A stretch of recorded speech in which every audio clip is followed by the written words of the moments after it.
दोस्तों, इंसानियत कितना शर्मसार हो सकती है। छोटी सी एक बच्ची घर से स्कूल के लिए तो निकलती है मगर वापस घर पहुंचती नहीं है।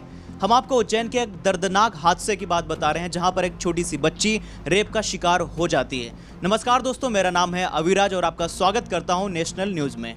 मध्य प्रदेश के उज्जैन में 12 साल की मासूम के साथ दरिंदगी हुई। उसने उसी बेसुध और लहूलुहान हालत में 8 किलोमीटर का पैदल रास्ता तय किया। उसको जो भी मिला उसने उससे मदद मांगी लेकिन कोई भी सामने नहीं आया है। इस घटना से सिर्फ पूरे शहर का ही नहीं पूरे देश का नाम खराब हो रहा है और पूरे देश के लोग इस सोच में पड़े हैं कि इंसानियत कहां तक जा रही है। हम जब भी सोचते हैं या सुनते हैं कि 12 साल की बच्ची, तो हमारे मन में, हमारे समाज में उसको देवी माना जाता है, लेकिन देवी और कन्या को किस तरीके से हमारे समाज में ट्रीट किया जा रहा है ये बहुत ज्यादा सोचने वाली बात है। उज्जैन में रेप का शिकार की हुई बच्ची सतना जिले के जैतवाड़ा थाना इलाके की रहने वाली हैं, जहां पर वो अपने दादा और खुद से 3 साल बड़े भाई के साथ रहती हैं। दादा मजदूरी करते हैं और बकरी चराते हैं। इनके साथ ही पिता इनके जो है वो विक्षिप्त हैं और इनकी माँ वो 12 साल पहले इनको छोड़ करके जा चुकी हैं। ये इनके परिवार की कहानी है। फिलहाल अभी कार्यवाही चालू है। एसपी बघेल बताते हैं कि सतना जिले के जैतवाड़ा थाने इलाके में वहां पर 25 सितंबर की सुबह एक जो फरियादी हैं वो उनके पास रिपोर्ट दर्ज कराने आए थे, लेकिन अभी फिलहाल में वहां पर एक ऑटो ड्राइवर को गिरफ्तार किया गया जिसका नाम है भरत सोनी। पुलिस उसको पकड़ करके घटनास्थल पर लेकर के जाती है जहां पर वो भागने की कोशिश करता है।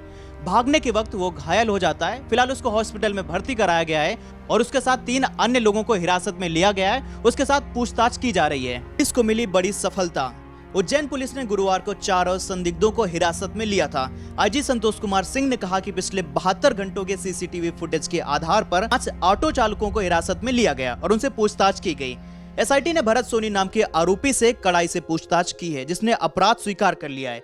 पुलिस ने आरोपी को गिरफ्तार कर लिया और पीड़िता के खून से सने कपड़े भी बरामद कर लिए। वहीं पर आईजी संतोष कुमार सिंह बताते हैं कि पुलिस ने तकनीकी सबूतों, विशेष रूप से विभिन्न क्षेत्रों में सीसीटीवी कैमरों के फुटेज को खंगाला क्योंकि नाबालिग लड़की बयान दर्ज कराने की हालत में नहीं थी। आईजी ने बताया कि आरोपी ने सोमवार सुबह नाबालिग लड़की को अकेला पाया और उसे लिफ्ट देने की पेशकश की।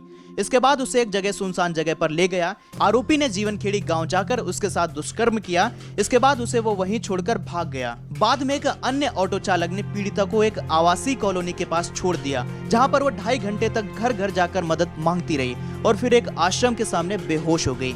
आश्रम के एक पुजारी की नजर उस पर पड़ी। उसने पीड़िता को कपड़े और खाना दिया। इसके बाद पुजारी राहुल शर्मा ने मामले की जानकारी के साथ स्थानीय पुलिस को दी। मामले की जानकारी देते हुए आईजी सिंह ने बताया कि हमें एक ऑटो रिक्शा की पिछली सीट पर खून के धब्बे मिलते हैं। उसके मालिक राकेश मालवीय को पूछताछ के लिए हिरासत में लिया गया।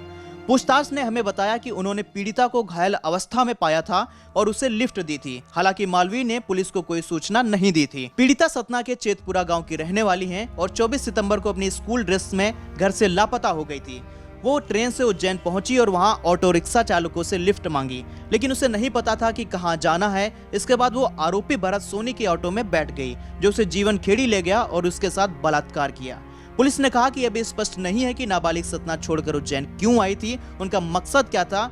उनके पिता मानसिक रूप से अस्थिर हैं और उनकी माता कुछ वर्ष पहले ही परिवार के साथ नहीं रह रही हैं, जो कि मैंने आपको पहले अभी बताया। लड़की अपने दादा और बड़े भाई के साथ रह रही थी। पुलिस ने बढ़ाई धाराएं। एसपी शर्मा ने बताया कि आरोपी पर बलात्कार के अलावा अब एक लोक सेवक को उसके कर्तव्यों को निर्वहन में बाधा डालने और उसकी गिरफ्तारी का विरोध करने के लिए आईपीसी की विभिन्न धाराओं के तहत भी मामला दर्ज किया गया है। और मैं आपको यह भी बताता चलूं कि साथ ही जो भी मध्य प्रदेश की पुलिस है और उसके साथ जो वहां की सरकार है, उन्होंने भी मदद के लिए कई सारी चीजें उनको उपलब्ध कराई है और सांत्वना दी है कि उनके साथ जो भी जिस तरीके का जो कानूनी कार्रवाई है सब कुछ बेहतरीन ढंग से की जाएगी। धन्यवाद। तो दोस्तों, ये थी दिल दहला देने वाली उज्जैन की कहानी। अब आपके इस पर क्या विचार हैं? कमेंट करके जरूर बताइएगा।